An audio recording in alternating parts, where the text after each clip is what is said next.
Hello दोस्तों, स्वागत है आपका ऑप्शन लर्निंग की एक नए वीडियो में। मेरा नाम है निशांत शुक्ला। मैं पेशे से एक सिविल इंजीनियर और एक ट्रेडर हूं और आप देख रहे हैं इंजीनियर बिकम ट्रेडर।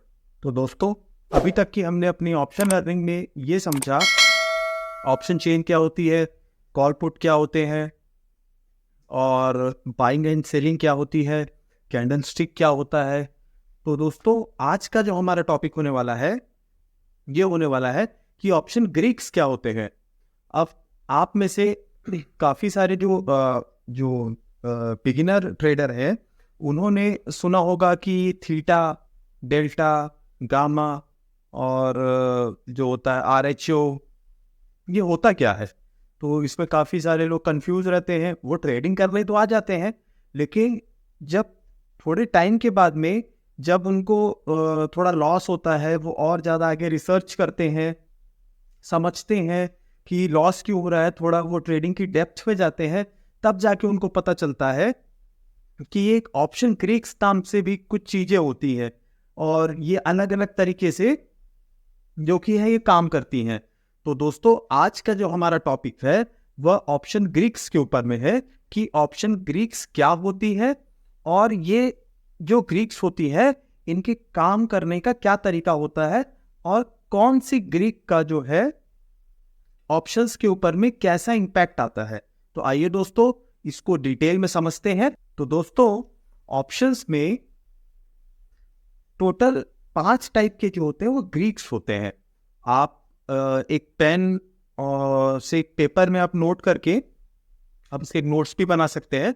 मैं आज आपको ग्रीक्स इतने डिटेल में बताऊंगा और इतने आसान भाषा में समझाऊंगा कि आपको वो, मैं उम्मीद करता हूं कि एक बार ही मेरे बताने से आपको समझ आ जाएगा। लेकिन मैं फिर भी चाहता हूं कि आप एक पेन और एक पेपर लेके बैठे और मैं जो जो बता रहा हूं आज ऑप्शन ग्रीक्स के बारे में, आप उसको नोट डाउन करते हुए जाइए।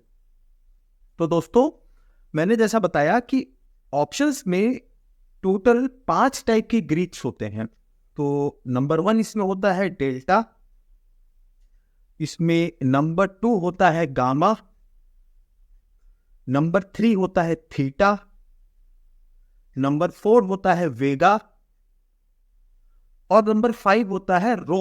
आप उसको RHO प्रोनाउंस कर सकते हैं। ओके फ्रेंड्स, तो अब हम इंडिविजुअली एक एक ग्रीक्स को डिटेल में समझते हैं। तो दोस्तों, मैं यहां साइड में जो है स्क्रीन डेमो लगा दूंगा जिससे कि आपको इसको समझने में और ज्यादा आसानी होगी। तो अब हम बात करते हैं कि डेल्टा क्या होता है। तो दोस्तों, डेल्टा बेसिकली जो ऑप्शंस की प्राइस चेंज की सेंसिटिविटी को मेजर करता है, जो कि अंडरलाइन एसेट के चेंज होने पर, कि यदि अंडरलाइन एसेट कितना प्राइस में चेंज हो रहा है उसी हिसाब से डेल्टा भी जो है वो कम ज्यादा होता है। पहले आप ये नोट कीजिए कि जो कॉल साइड का डेल्टा होता है वो होता है 0 से लेके 1 के बीच में, और जो पुट साइड का डेल्टा होता है वो होता है 0 से लेकर -1 के बीच में।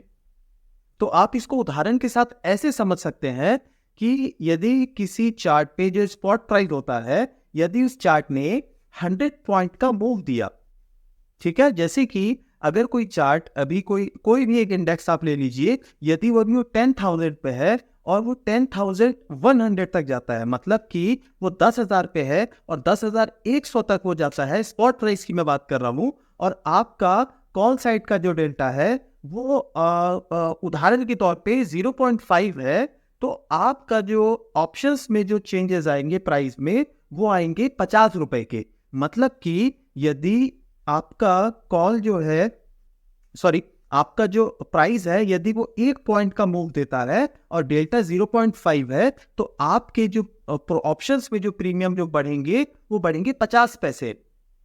ठीक है दोस्तों, उसी प्रकार से यदि पुट साइड में जो आपका डेल्टा है वो है -0.5 है, तो यदि आपके स्पॉट प्राइस बढ़ता है, सपोज 1 पॉइंट बढ़ता है, तो पुट में आपका 50 पैसे प्रीमियम पे कम होंगे, मतलब कि 50 पैसे घटेंगे।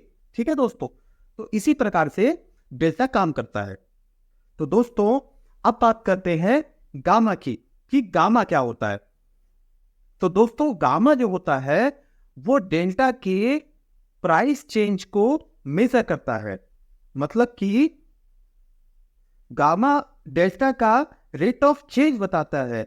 ये हमें यह जानने में मदद करता है कि डेल्टा में कितना चेंज आएगा अंडरलाइन एसेट की प्राइस चेंज होने पर। ठीक है दोस्तों, मतलब कि हाई गामा का मतलब यह है कि डेल्टा की प्राइस में जो है उतार चढ़ाव हो सकता है। हम इसको एक इस तरीके से समझते हैं उदाहरण से कि यदि आपका डेल्टा कॉल ऑप्शंस का 0.5 है, ठीक है, और गामा 0.1 है। ओके दोस्तों, गामा की भी जो रैंकिंग होती है वो 0 से 1 के बीच में होती है। हम उदाहरण के तौर पे हम मानते हैं कि जो गामा है उसकी वैल्यू है 0.1 और जो कॉल ऑप्शंस का जो डेटा है उसकी जो वैल्यू है वो है 0.5। तो यदि आपका स्पॉट प्राइस है किसी भी इंडेक्स का, यदि वो 10 पॉइंट का मूव देता है, मतलब कि यदि वो 10,000 पे है और 10,000 से वो 10,010 तक जाता है, तो वहां पे आपका डेल्टा की वैल्यू फिर वो 0.5 से बढ़कर 0.51 हो जाएगी। तो दोस्तों अब बात करते हैं थीटा की, कि थीटा क्या होता है। तो थीटा ये ऑप्शंस के प्राइस हर गुजरते हुए दिन के साथ में कितना कम हो रहा है उसको मेजर करने के लिए होता है।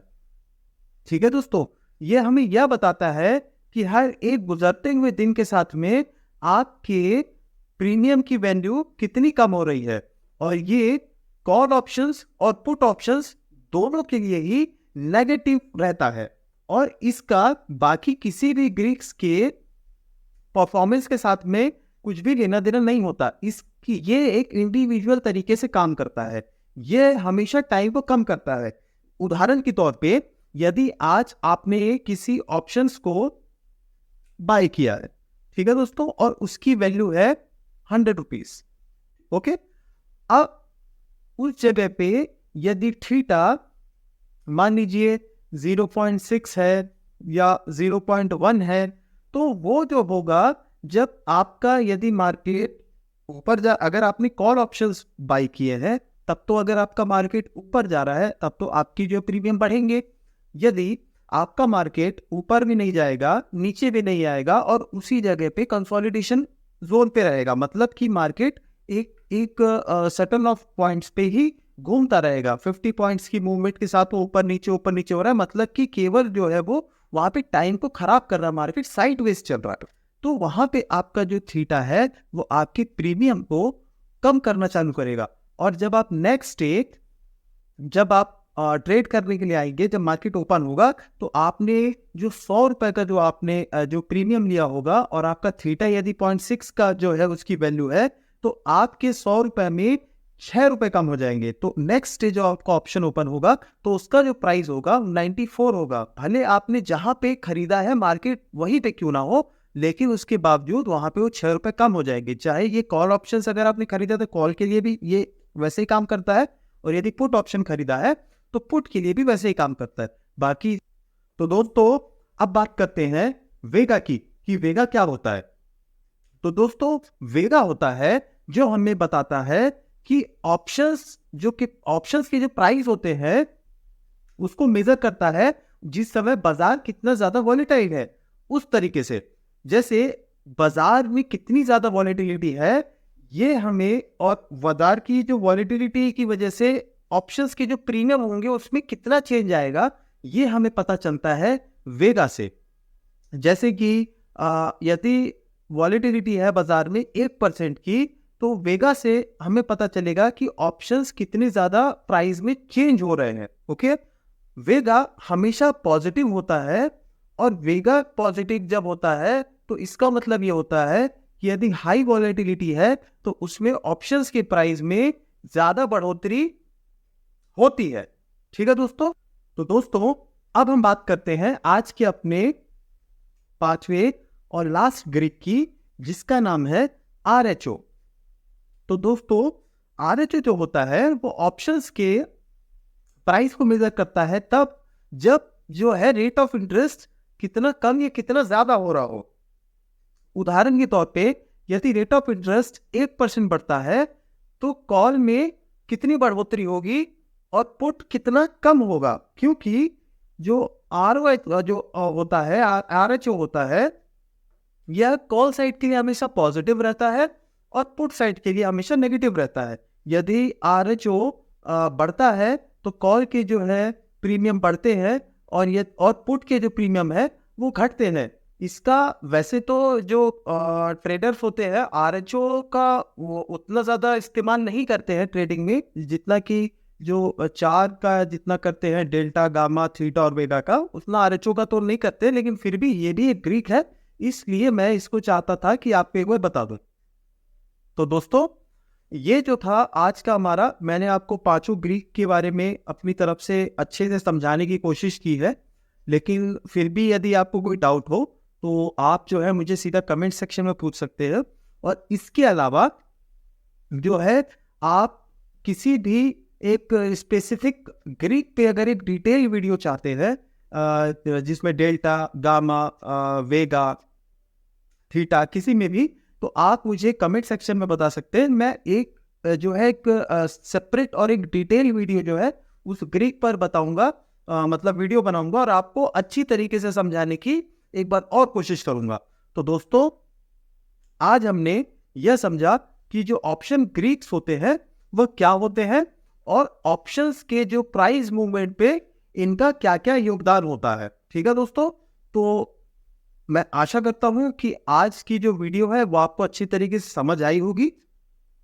ठीक है दोस्तों, और मैं ये भी उम्मीद करता हूं कि यदि आपको आज की वीडियो मेरी पसंद आई होगी तो आप मुझे एक प्यारा सा लाइक करेंगे और मेरे चैनल को सब्सक्राइब करेंगे और अपने दोस्तों के साथ शेयर करेंगे। तब तक के लिए नमस्कार।